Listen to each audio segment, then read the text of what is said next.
Hello again, and welcome back to Granny Dorothy Visits. Today's topic is Stitch at a Time, Life's Tapestry. And the first reading from Louise Hay's Everyday Positive Thinking. And this quote is from Max Lucado, and he said, "God has a great race for you to run. Under his care, you'll go where you've never been and serve in waves that you've never dreamed. But you have to release your burdens." And the next reading, the only one I'm going to do for this one, I haven't done this one before, is Julia Cameron, who, of course, I've read from many times from her wonderful Blessings book. But this one is called Faith and Will. When we talk about God's will and the possibility that it might be other than what we envision, it is easy to feel frightened. It's easy to say, "So, I knew it would come to this. My will at one end of the table, God's will at another." But that is not really how it works. The daily attempt to find God's will moves us closer together. Often we discover that God's will for us involves more freedom, not less. Our dreams and desires do not come from nowhere. They come from God. God is able to shape both the dreams and desires and our character so that we arrive at a happy medium where our dreams and God's dreams for us can be seen to coincide. As we become teachable and open to God's will for us, we have many small revelations. Why, I thought X would make me happy, but it turns out that Y makes me happy instead. All the time we were begging for X, God knew that Y would make us happier. This is why, a day at a time, X was denied to us and Y was encouraged. We fight this encouragement. We fight this superior knowledge of our own temperaments. And then, in a fit of willingness, we surrender and we see that God had our best interests at heart all along. God always has our best interests at heart. If we can believe this, it is easier to have faith. It is easier to believe this if we remember that God has the long view.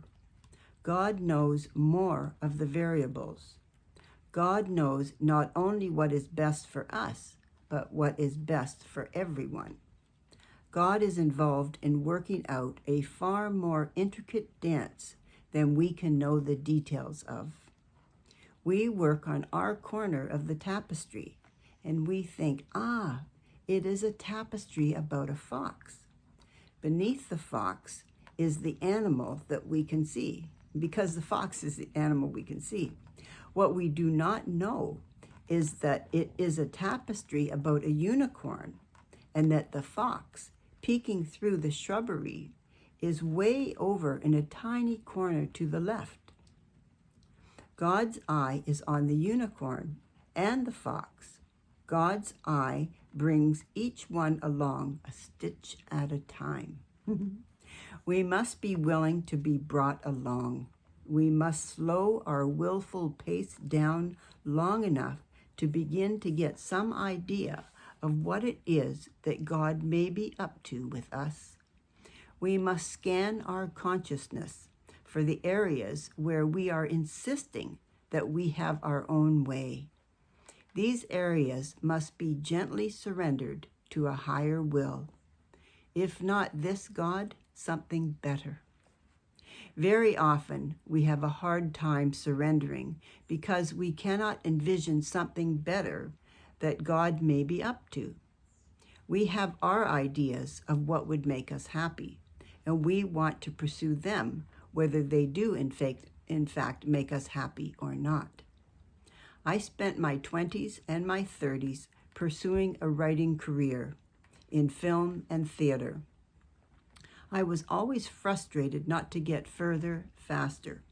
In my 40s, I was given a writing career in nonfiction. This I had not sought out. It gave me a very solid and enjoyable form of success. In my 50s, I began to have the writing career in film and theater that I had wanted 20 years sooner. I found this form of success much harder to handle. Why had I ever imagined I would be able to handle it with grace any sooner? A lot of coming to terms with God's will for us seems to boil down to acceptance. Oh, I am really this sort of creature, not that, we may discover. Oh, I have these needs, not that, we may realize. At the bottom, there may be a rueful acquiescence. Oh, God knew best all along. God knew best all along. If only we could come to accept this as a probability. If only, whenever we seem to come to loggerheads with God, we could remember this dictum. This may be where friends enter the picture.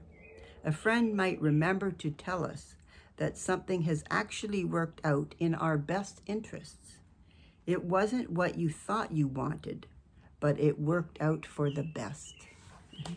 And doesn't that happen many times? We see it after the fact. We don't trust in it that everything's going to work out for us, that God has a plan for us and He's watching over us and loving us so much. And I send you my love.